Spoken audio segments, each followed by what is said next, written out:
Next we have Joanne Epp from the Macquarie Centre for the Health Economy talking about a process review of outcomes-based commissioning. Thank you.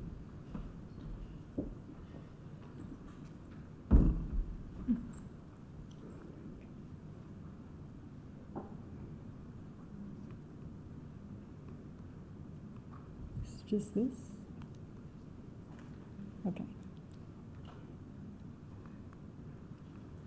It's very sensitive.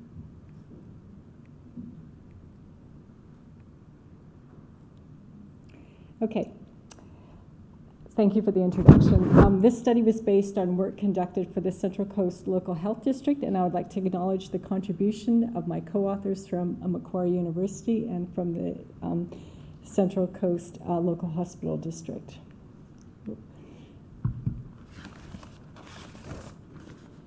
So as we know, chronic disease is Australia's biggest health challenge. Nearly 40% of potentially preventable hospitalizations and 70% of deaths are due to chronic disease. Healthcare systems are trying to manage chronic disease impacts by integrating care, comprehensive primary and community services.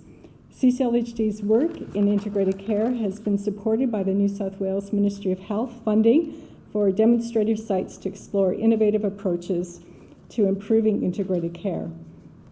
In 2017, CCLHD introduced the Outcomes-Based Commissioning Pilot Program to keep vulnerable older people healthy at home in the North Wyong area through care coordination.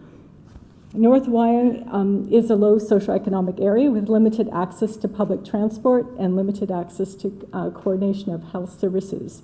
CCLHD commissioned 2 private providers to deliver care coordination services for 1 year in 2017-18. The target population was people aged 65 and over having 2 or more chronic conditions and 1 or more unplanned hospitalizations in the previous 12 months.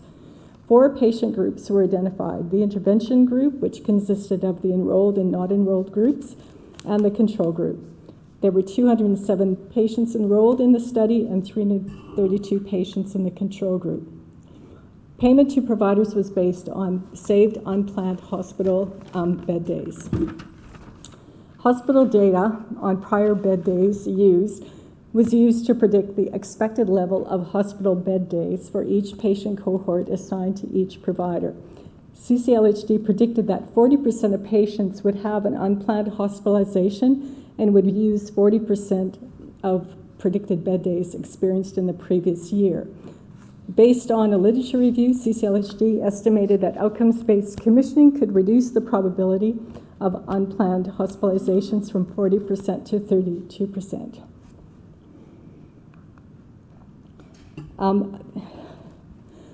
An outcomes-based funding model was used to incentivize providers to deliver care coordination.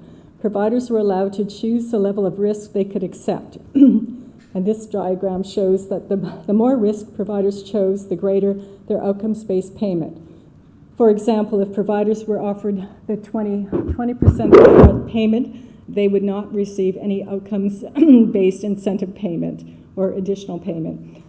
Or providers could choose no upfront payment and a higher dollar per bed day saved and the maximum outcomes-based payment. So that was the choice that providers had.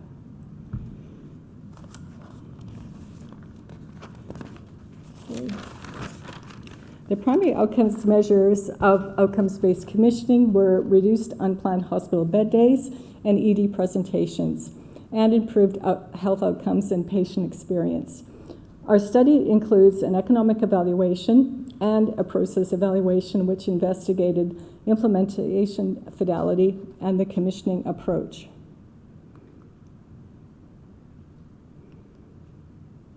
It's very tricky. Okay. Commissioning for healthcare services is a relatively new approach, and there's limited literature on the best way to conduct commissioning and even more limited evidence on the impact of commissioning on health outcomes. Our research aims to extend the understanding of our outcomes-based commissioning evaluation with an assessment of the commissioning approach And we also hope that our commissioning assessment can contribute to New South Wales commissioning guidelines. The research objectives are to determine the impact of CCLHD's commissioning process on hospital use, health outcomes, and patient experience, and to develop recommendations to improve commissioning approaches to keep people healthy and at home within the New South Wales healthcare system.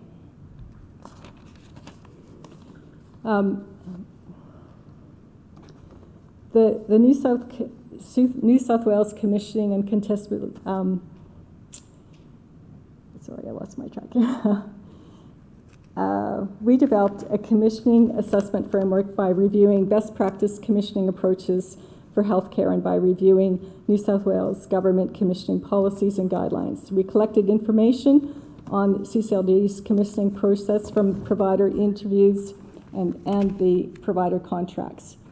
We used an assessment framework to compare CCLHD's commissioning approach to best practice. The New South Wales Commissioning and Contestability Practice Guide outlines a framework for commissioning with 7 elements. These elements were provided are provided in the left-hand column, and the right-hand column shows the key assessment questions we developed. So, starting with the needs assessment, the questions we were considered was there a clear demand for the service? Was there desired service outcomes identified?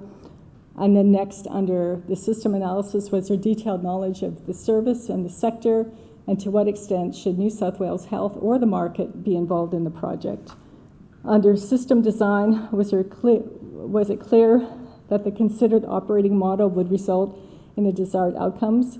And did commissioning design include an assessment of price offered, compliance with delivery needs, independent cost assessments? And under strategy and planning, was there adequate information sharing, and were there adequate skills in quantifying and costing and structuring demand? And was the procurement approach suitable? Under implementation and management, we want to know whether there were adequate skills in contracting and management, were there adequate skills in engagement of population and stakeholders and ensuring services were effective and high quality, and was there adequate collaboration and partnership, information management, innovation governance, and compliance. And finally, under monitoring, learning, and evaluation, was there an implementation plan reviewed and updated as required, and was there consumer focus throughout the process? So the findings were that the findings from the evaluation were that outcomes-based commissioning actually increased ED presentations for the intervention group, enrolled group, and the not enrolled group, but these were not statistically significant. For unplanned hospitalizations, outcome-based commissioning increased length of stay for the intervention group and for the enrolled group, which was significant. And on the health outcomes side, there was some evidence of improved outcomes for the enrolled group. However, the econometric results indicate that outcomes-based commissioning was not effective at reducing unplanned hospitalizations. Given the small sample and difficulty of being able to power the analysis to significance, the process evaluation results are therefore really important to identify implementation issues. So in the process evaluation, these are some of the key findings. The program was for 1 year, and this included time for enrollment, but it took up to 3 months to enroll patients, so some patients only received care for 9 months. There was also a very low enrollment rate, with only half of the intervention group enrolling. The intervention group turned out to be older and sicker than providers expected, and providers were less equipped to deal with high medical needs. Provider efforts to improve health outcomes were hampered by a lack of patient engagement, and there were delays in access to care services. For example, the outcomes-based commissioning providers helped patients get ACAT assessments, but then patients had to wait for services to be put in place. So in our commissioning assessment, The findings were as follows. CCLHD designated significant resources to designing, implementing, and overseeing outcomes-based commissioning. However, there were implementation challenges. For example, providers received limited information on patient characteristics due to privacy considerations. As a result, providers were unable to adequately assess the level of risk and cost associated with their allocated patient cohort. In addition, providers were given too much choice in the level of risk they could adopt. Both providers took the maximum level of risk, and this exposed CCLHD to provider failure, given it was ultimately responsible for patient care. As it turned out, patients allocated to providers used more allocated unplanned hospital bed days than anticipated, particularly within the first 6 months of outcomes-based commissioning. And this related to some patients requiring more health care than average.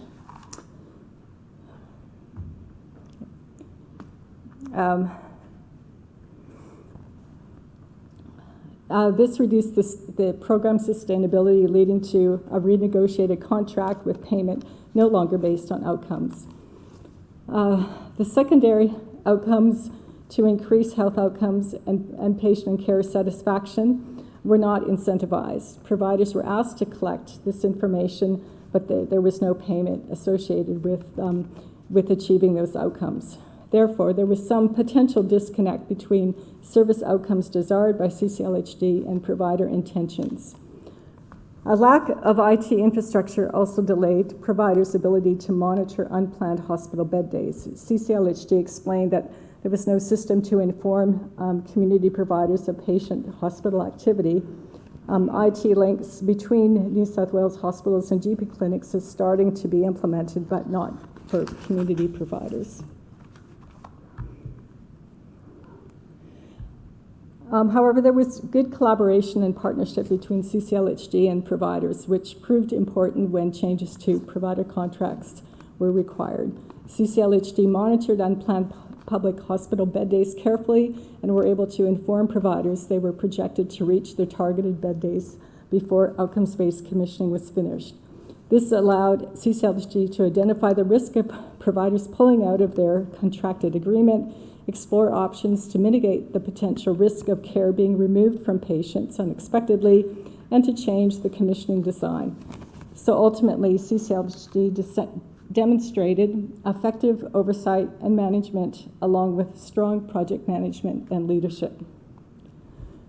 So the lessons we learned were that outcomes-based commissioning demonstrated provider willingness to deliver care services and be remunerated based on outcomes achieved.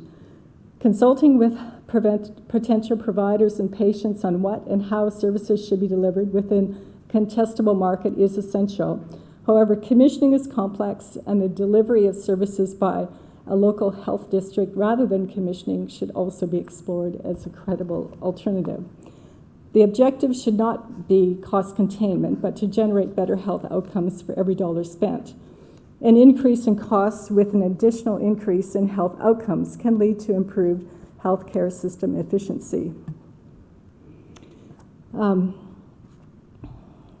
Within outcomes-based commissioning, the same incentive to reduce unplanned hospital bed days could have been achieved with lower risk and less cost by requiring providers to take on a large proportion of their funding based on either activity block funding, while ensuring a significant amount was still based on outcomes. And finally, there should, you can look for ways to include incentives to providers to undertake the other secondary activities by including process measures along with the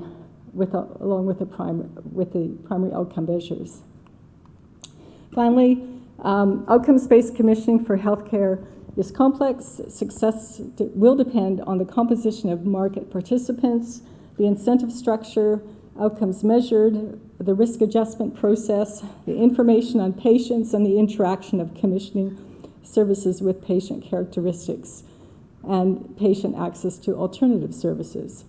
Piloting more outcomes-based commissioning programs will provide more additional insights into what design characteristics can improve success within the New South Wales health system context. And this includes size and type of incentive required.